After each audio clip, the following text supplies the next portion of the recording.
Hello दोस्तों, welcome to my channel. आप लोग कैसे हैं? आशा करती हूँ कि आप लोग अच्छे होंगे। तो फ्रेंड्स, आज हम पढ़ेंगे सामाजिक धार्मिक सुधार आंदोलन, ठीक है, जो बहुत इंपॉर्टेंट है एग्जाम के दृष्टिकोण से। तो फ्रेंड्स, अगर आप हमारे चैनल पर नए हैं तो चैनल को सब्सक्राइब कर लें, बेल आइकन को दबा लें ताकि हमारी सारे वीडियोस आपको मिलते रहें। धार्मिक सुधार आंदोलन की अगर हम बात करेंगे तो उसमें सबसे पहले अगर नाम आएगा तो राजा राम मोहन राय का। ये बहुत फेमस है और इन्होंने बहुत ज्यादा धार्मिक सुधार आंदोलन किया है, बहुत बड़ा योगदान रहा है इनका। तो चलिए, ये राजा राम मोहन राय ये राजा नहीं थे, इनको राजा की उपाधि दी गई थी, अकबर द्वितीय ने दिया था। इनका जन्म कहाँ हुआ था? जन्म बंगाल के राधापुर में हुआ था। मृत्यु 1835 ब्रिस्टल इंग्लैंड में हुआ था। इनको बहुत सारी उपाधियां दी गई थी। उपाधियां कौन कौन सी है देखिए। नव जागरण के अग्रदूत, सुधार आंदोलन का प्रवर्तक, आधुनिक भारत का पिता, नव भारत का पिता।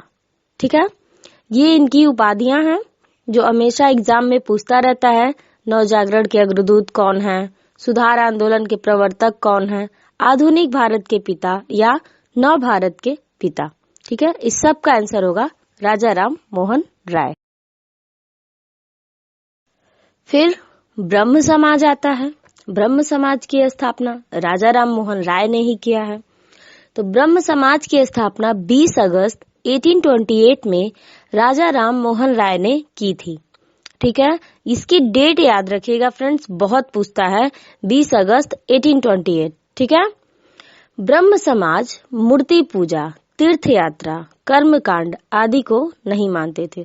वो मूर्ति पूजा को भी नहीं मानते थे, तीर्थ यात्रा को भी नहीं मानते थे, कर्म कांडों को भी नहीं मानते थे। वे एकेश्वर वाद का समर्थन करते थे, मतलब कि बहुत ईश्वर को मानने से अच्छा है कि आप एक ईश्वर को मानिए। ठीक है। फिर आगे देखते हैं। 1817 ईस्वी में राजा राम मोहन राय ने डेविड हेयर की सहायता से हिंदू कॉलेज की स्थापना कलकत्ता में की थी। ठीक है, जो बहुत इंपॉर्टेंट है। ये हिंदू कॉलेज पूछता है कि कहाँ पर है, कलकत्ता में है। और राजा राम मोहन राय ने डेविड हेयर की सहायता ली थी 1817 में, तो स्थापना किया था। फिर वेदांत कॉलेज की स्थापना 1825 में राजा राम मोहन राय ने की। फिर आइए देखिए क्या है। आत्मीय सभा की स्थापना 1815 में हुआ। ठीक है। सती प्रथा का विरोध किया इन्होंने, जिसमें सहायता इनको मिली थी लॉर्ड विलियम बेंटिक के सहयोग से इन्होंने किया था सती प्रथा का विरोध। क्वेश्चन यहाँ से भी बनता है कि सती प्रथा का विरोध कौन किया था और ये किसके सहयोग से हुआ था? तो लॉर्ड विलियम बेंटिक का नाम अक्सर चर्चा में रहता है और ये क्वेश्चन बनता है। ठीक है। सती प्रथा तो जानते ही हैं आप लोग कि जो भी लेडीज होती थी, उनके हस्बैंड जब एक्सपायर कर जाते थे तो उनको भी सती होना था, जो एक बहुत बड़ा कुरीति था जिसको राजा राम मोहन राय ने समाप्त किया। चलिए आगे देखते हैं। भारतीय पत्रकारिता का अग्रदूत कहा जाता है राजा राम मोहन राय को। क्यों कहा जाता है? क्योंकि इन्होंने बहुत से पत्र लिखे और बहुत से मैगजीन लिखे। तो चलिए देखते हैं कौन कौन से। फारसी भाषा में मिरातुल अखबार बहुत इंपॉर्टेंट है, हमेशा एग्जाम में पूछता है। बंगाल में संवाद कौमुदी, अंग्रेजी में ब्रह्मोनिकल मैगजीन। ठीक है। फिर देखिए तुहफत उल मुवाहिदीन या अ गिफ्ट टू मोनोथिज्म या एकेश्वरवादियों को उपहार। सब नाम एक ही है, उर्दू में है तो एक इंग्लिश में है तो एक हिंदी में है। ठीक है।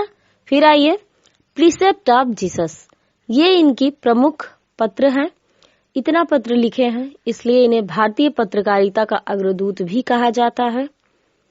फिर देखिए आगे क्या है। मुगल सम्राट अकबर द्वितीय ने राजा राम मोहन राय को राजा की उपाधि दी, तब उनको राजा राम मोहन राय कहा जाने लगा। ठीक है। फिर आगे देखिए क्या है।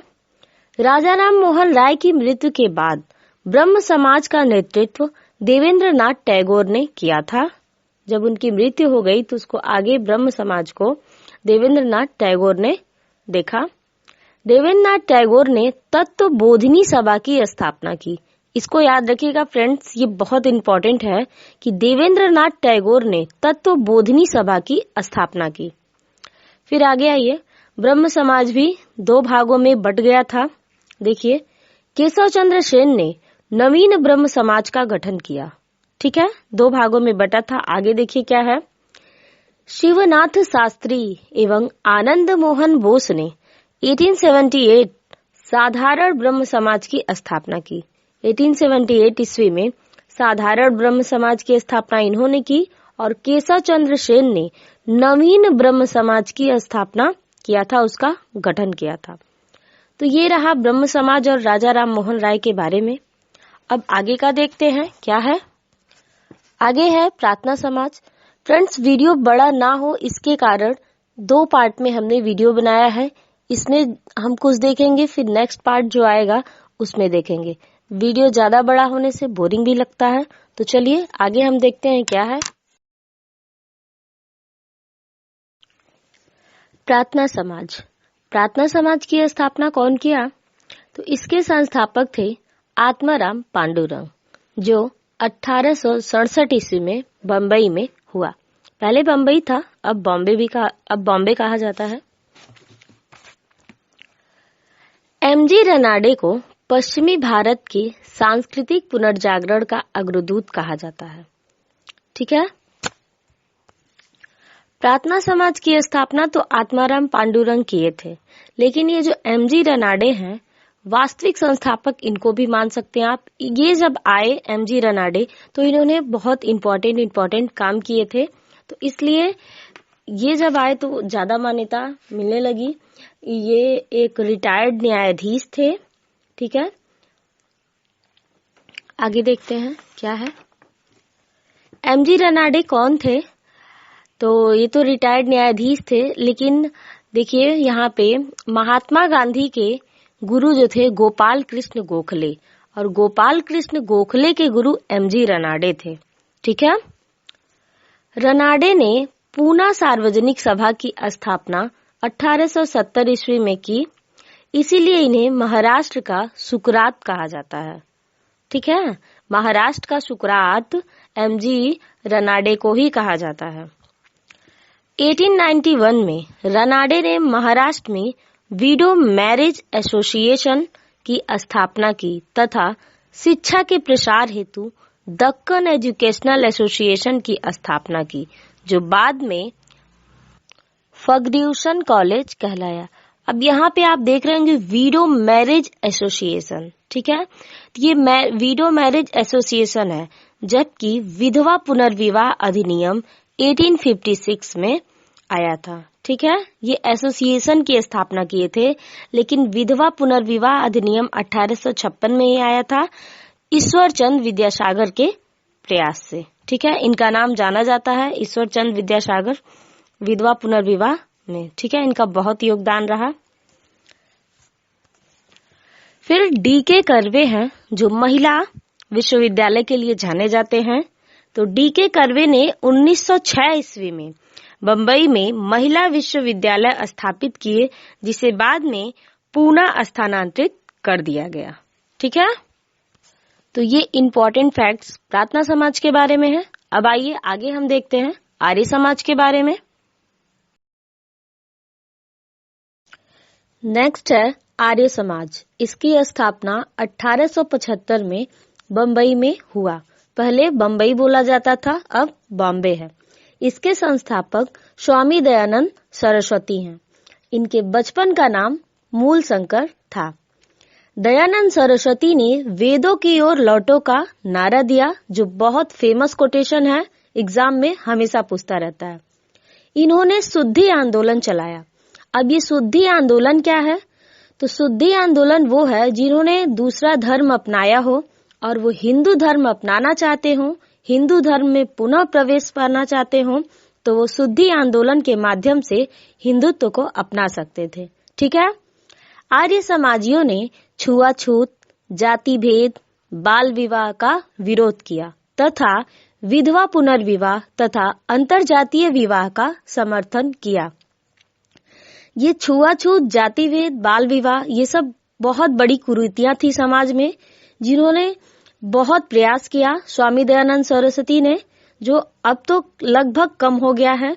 विधवा पुनर्विवाह, पहले विधवाओं की शादी नहीं होती थी, फिर अब तो पुनः शादी होती है। अंतरजातीय विवाह, इंटरकास्ट मैरिज, जो अब हो सकता है, जो उसका समर्थन आर्य समाज से ही होता है। ठीक है। इन्होंने आर्य समाज ने गौ रक्षा समिति बनाई, यानी गौ रक्षा की जो समिति बनाई, अलग अलग जगहों पे समूह बना जो गौ रक्षा का समर्थन करता था। ठीक है। स्वामी दयानंद सरस्वती ने शूद्र तथा स्त्री को वेद पढ़ने और ऊंची शिक्षा प्राप्त करने का आंदोलन किया। ठीक है। पहले स्त्रियों को और शूद्र को वेद पढ़ने का कोई हक नहीं था, लेकिन स्वामी दयानंद सरस्वती ने उसके लिए आंदोलन किया और स्त्री शिक्षा को हाई एजुकेशन के लिए आंदोलन किया, ताकि वो भी आगे पढ़ सके और बढ़ सके। ठीक है। स्वामी दयानंद सरस्वती ने प्रमुख पुस्तक लिखी है जो बहुत इंपॉर्टेंट है। देखिए कौन कौन सी हैं। सत्यार्थ प्रकाश 1875 में जब स्थापना हुआ था आर्य समाज का, उस टाइम लिखा गया था। पंच महायज्ञ विधि, पाखंड खंडन विधि, अद्वैत मत का खंडन। ठीक है। जिसमें सबसे इंपॉर्टेंट है सत्यार्थ प्रकाश, ये एग्जाम में पूछता है, और भी पूछता है, लेकिन सबसे फेमस है सत्यार्थ प्रकाश। ठीक है। दयानंद ने झूठे धर्मों का खंडन के उद्देश्य से 1867 ईस्वी में पाखंड खंडनी पताका हरिद्वार के कुंभ में लहराई। ठीक है।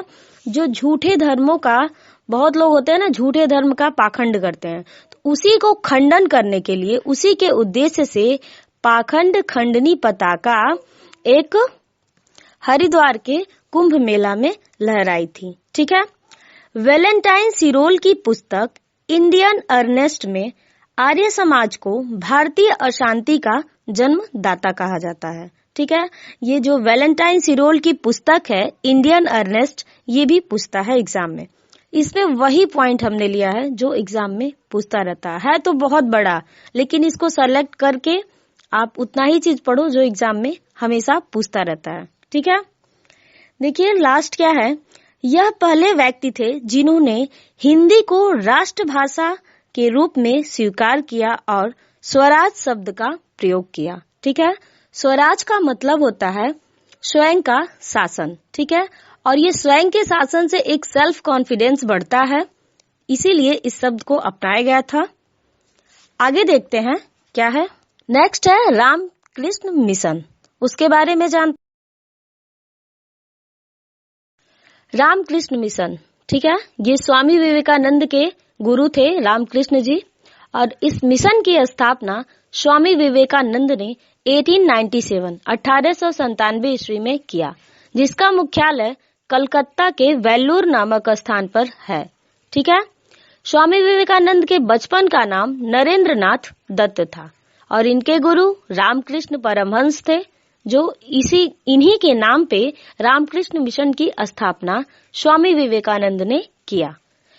1893 ईस्वी में अमेरिका के शिकागो शहर में आयोजित विश्व धर्म सम्मेलन में स्वामी विवेकानंद ने भारत का नेतृत्व किया, जो एक बहुत बड़ा सम्मेलन था, विश्व धर्म सम्मेलन। उसमें भारत का नेतृत्व स्वामी विवेकानंद ने किया था। ठीक है। इसका सन याद रखिएगा, 1893 शिकागो शहर में हुआ था अमेरिका के। आगे देखिए, 1896 ईस्वी में स्वामी जी ने वेदांत सभा की स्थापना की। ठीक है। वेदांत सभा और वेदांत कॉलेज में अंतर है। वेदांत कॉलेज की स्थापना राजा राम मोहन राय ने किया। ठीक है। और वेदांत सभा की स्थापना स्वामी विवेकानंद ने किया। ठीक है। सुभाष चंद्र बोस ने स्वामी विवेकानंद को आधुनिक राष्ट्रीय आंदोलन का आध्यात्मिक पिता कहा है। ये है रामकृष्ण मिशन के बारे में और स्वामी विवेकानंद के बारे में। जितने इम्पोर्टेंट फैक्ट्स थे मैंने बताए हैं। तो फ्रेंड्स, अगर आप हमारे चैनल पर नए हैं तो चैनल को लाइक करें, शेयर करें, सब्सक्राइब करें, बेल आइकन को जरूर दबाएं। धन्यवाद।